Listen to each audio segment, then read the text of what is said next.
Hey, what's up, y'all? It's an unofficial Insider Ties. I can't even think of which one this is. I think it's 183. It may be 184. I won't even say the number that it is. I'll get directly into what I'm talking about today, and that is looking at what I like to do is if I'm teaching a class, which I don't teach that much anymore, but if I am teaching a class and it's a business related class or a business writing class, then I get into analyzing information as it relates to marketing. Now, let's jump directly to it. So stop mumbling because you guys have been here for what, 15 seconds and I haven't started yet. But you can look at the screen right next to me over here and where I'm moving my mouse.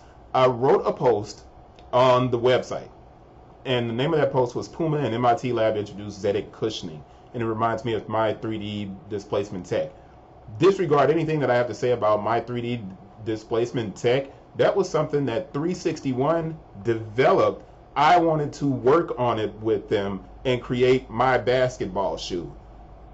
The whole point is that the displacement of air without an encapsulated bubble, the way Nike uses it, it's something that a lot of designers have worked on. So on LinkedIn, I even had a back and forth a dialogue with one of my peers, Richard. And Richard talked about a shoe he made years ago that had a similar, removal or subtraction of material. I thought it was a really cool looking shoe, and he worked on his in 2007. I did the thing with 361 in 2010.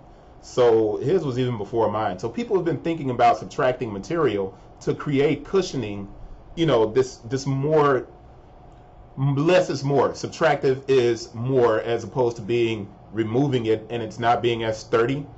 Now, what does that have to do with Puma and Xetic? Puma worked with MIT Lab to come up with this Xetic cushioning. When I saw it, I was like, man, Puma really needs this technology because right now they are operating with, and let's go to YouTube real quick, they're operating with basically another form of Boost.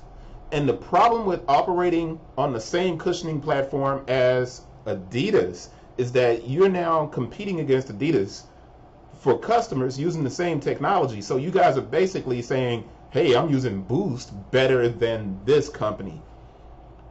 In marketing, that eventually falls flat. You can only rename Boost in so many ways.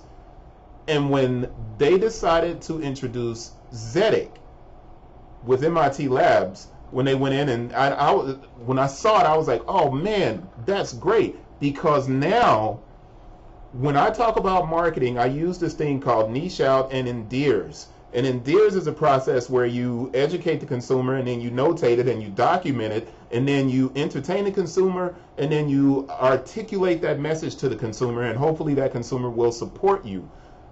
Now, in order to do that, you have to create content around whatever it is that you're attempting to sell to the consumer, right? So you guys are the sneaker culture guys that are watching this. This is meant for you to start thinking about what you're going to do if you want to enter this industry and begin working with brands. They created Xetic. And over here on LinkedIn, I told someone I expect, where is it? I expect to see at least 10 pieces of content around this rollout. What did I mean by this? When they first introduced it, if you go to their Instagram right now, because it's an international company, they can't focus on just one thing. They have to focus on multiple things because they're trying to hit different consumers at different levels. However, you have a new technology that you just rolled out and you only give it 2 posts on your own Instagram page and you only give it basically one post on your website, where a lot of us picked up on it because it was a PR. It was PR. You just released it out there so we could all pick up on it and talk about it. And when you go to the search, obviously, if you type in Puma Xetic, you get Word, Footwear News, Yahoo, Kicks on Fire. All of us have talked about it. However, Puma hasn't even given, if I type in Puma Xetic, they don't even control the search on YouTube. So there's no video beyond the initial video that they created on their website, which I also included on my page. This designed in, where you see the video And it's a really cool video, but out of sight, out of mind. And the one thing that Nike does very well is when Nike introduces something, they give you 4 or 5 different pieces of content around it. And then they also partner with the different sneaker blogs, and then they share it that way. But Nike tries to control the search on their products because they want people coming to their website. Right now, if you begin to look and you see all of these, this information takes you to Footwear News, it takes you to Yahoo, it takes you to Kicks on Fire. Even on my site, it's here on my site, which drives engagement with my site. That's not what Puma wants. So what I did was I gave them a ping back and a link out to their site for Xetic. Xetic comes out on, let me see, I think it comes out next week. I don't even remember if I put it in there. Let me just go to the link on their page. But this is what's important. And let's go all the way back to where I was at the beginning. And I'm talking a lot and I'm about to wrap this up. I wrote this post. It's only gotten 2,891 views on LinkedIn. Now, it has 54 different reactions and then 11 different comments. And when you click on the people who have viewed it, Under Armour's paying attention, Nike's paying attention, Adidas is paying attention, Puma has only looked at it 18 times. And then you have other companies underneath. Now you have salespeople who are interested in it. Creative designers interested. Founders interested. Fashion designers, executives. Puma Xetic is a hot topic for me discussing it. It is not a hot topic for Puma directly. Right now, the rollout should include a number of different things, but it does not. And brands have to get rid of antiquated thinking around a product rollout, and that they can compete with Nike simply by having blogs write about the product. We are no longer in that stage, and you have to funnel traffic to your channel, especially during this pandemic where a lot of people aren't shopping at all. You don't want so many click-throughs to reach the product that's in, that we're talking about here. So here's the article straight from the lab, Xetic, and all of this great information.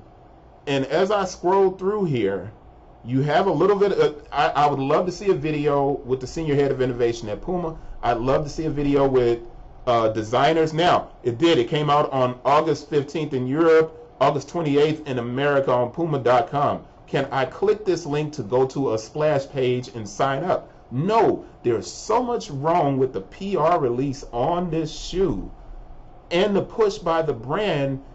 It's like, man, why introduce it if you're not fully prepared to really drive engagement with it? I think it's a big mistake. And the reason I'm telling you guys this, that are watching this, is that we all need to work a little bit smarter in growing our brands and engaging the consumer who's interested in what we have to offer. That's what this is all about. And this is the one big thing. Search. Puma's traffic to their website, 50% is search. 28% is direct. Now, their search is 30% paid and 63%, which, is understandable. You're fighting all of these big brands for traffic. But this is the thing. The more content they create, the more they control what? Search. So when I type in Puma Xetic, yeah, I get Puma.com, but I don't see Xetic. When I see Xetic, I go to the first thing where I'm looking for Xetic. That does not give me Puma. Puma isn't until the 5th post for Xetic. It has to be different. There has to be more content directly from the brand. That's what I'm saying. That's an Insider Ties. That's it. I'll see you guys on the next one. Peace.